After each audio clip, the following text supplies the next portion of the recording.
রবীন্দ্রনাথ বিশ্বভারতীর মধ্যে এক কর্মের উৎসবের সূচনা করেন।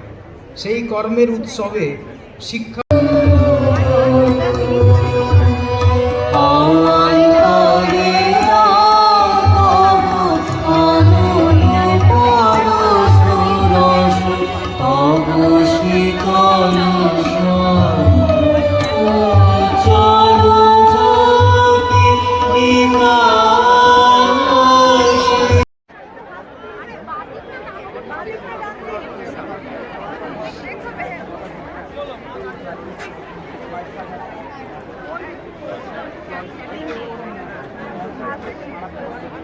কিন্তু সকলের চেয়ে সম্পূর্ণ সৌন্দর্যে প্রকাশ করেছে শান্তিনিকেতনের আশ্রম দুটির মধ্যে।